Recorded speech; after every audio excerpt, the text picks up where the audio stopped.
Hey, gorgeous. It's Abiola, and I am at the airport in London and just wanted to answer a question that I think is a really, really important question that came in from one of the sisters in my sisterhood. And if you actually haven't yet joined my Facebook Goddess Circle, then definitely head over to imanifestmagic.com, and join the sisterhood. All right, so here's the question basically that the sister asks. Dear Abiola, what do you do when you are a coach who cares deeply and you have a client that requires very, very deep work, things that could take a couple of years to unpack? How do you ground yourself to prepare with this situation? Oh my goodness, this is such an important question because I've had situations in the past, and any coach, healer, therapist, one-on-one practitioner, consultant who is an empath, as I am 99.999% sure that this specific goddess is, will have those issues.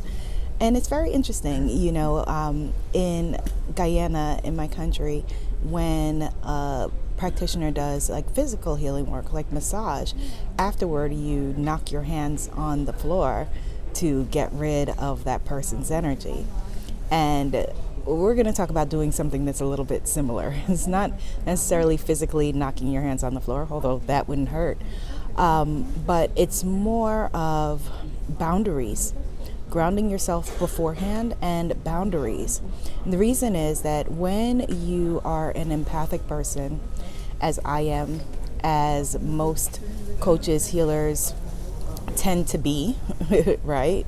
Most of us are, and that's how we got into the business of wanting to help other people to make transformations.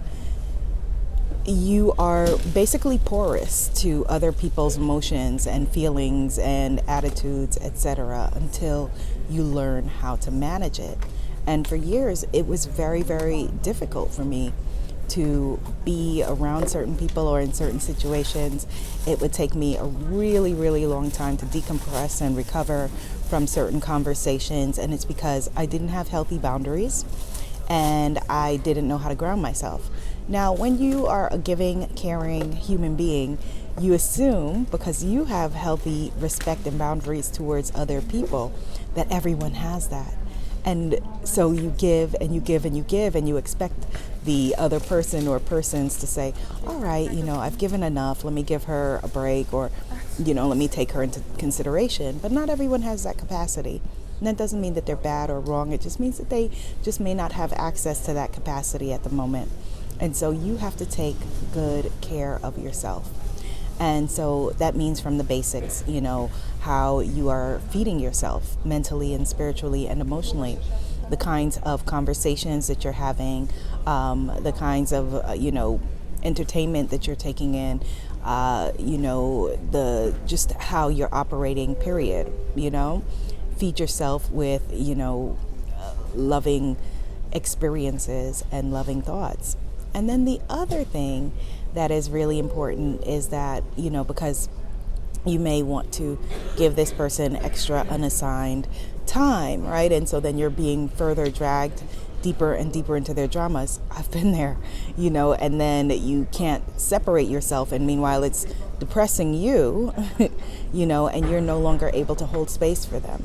And I think it's important to remember that that's what our job is. It's to hold space for their evolution. That's what we're doing. We're holding space, and you can't hold space if you get into the space with them. And so if there are parameters that you have set up in terms of how long sessions are, for example, or how often you speak or that sort of thing, then you do that.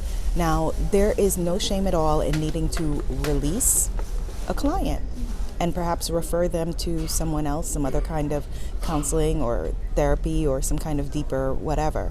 I have done this on a number of occasions, and it's not always met with very positive, feedback. One person last year, I remember, she unsubscribed from everything, and and she was like, I'm not going to be following you anymore because I recommended that she go into therapy. And I said, that's great, whatever works for your evolution. If your evolution requires you unsubscribing and no longer following me, that's fine. For me, my main purpose is to make sure to help you to get into whatever you need to evolve, which I feel right now is a different kind of support. Okay, so if you feel like something is an unhealthy relationship for you, there is no shame in releasing it. Another thing that you could do energetically that I know you probably have in your tool bag, your bag of tricks, is to do an energetic decording, to do a cord cutting, to go into the etheric space, the etheric energy, and detach your energy from theirs. And this is actually a really good practice for you to do every single night, as somebody who works in the healing arts, because, you've got everyone's energy attaching to you. As an empathic person, you are very tuned into everything and every situation, everything you see on the news. And, so every night when you get into bed, before you go to sleep, before you put yourself in positive visualization mode, which is how you should go to sleep, but that's another conversation, just see yourself, close your eyes, and this can be, either before or after your gratitude, which should also be a part of your nighttime ritual, different conversation. But just close your eyes and, see all of the cords, the energetic cords, visualize that have been attached to you throughout the days, and see them dissolving away safely for you, safely for the other person, and, keep your energy clear. Because right now I suspect you've got a lot of people's stuff all tangled up in you because you care. And some people would say we care too deeply, but that is who we are, that's who we're made up. So I would never ever tell you to care less or to do away with that. What I would tell you to do is protect your magic. Protect your magic so that there's more for this client if you choose to work with them, and there's more for, your calling that you're doing. And there's more for yourself. Like I said, I'm at an airport, and it's always said, but it bears repeating. First thing they say is that the oxygen mask, if it drops down, you've got to put it on yourself. And so that's what you've got to do right now. Put that oxygen mask on your beautiful face and take care of you. All right? And then other movement practices are really good for getting rid of energy, dancing it off, moving it off, that kind of thing. And, have a frank conversation in the way that the person's able to receive it. Sometimes, I'm laughing because I'm remembering some conversations that didn't go so well, because, people really can become spiritual or energetic vampires and not be aware of it. And, perhaps we have been, perhaps I've been at times in my life too. Everybody goes through stuff. Everybody goes through things, and they're coming to you for coaching, for guidance, for healing, for evolution, for a reason.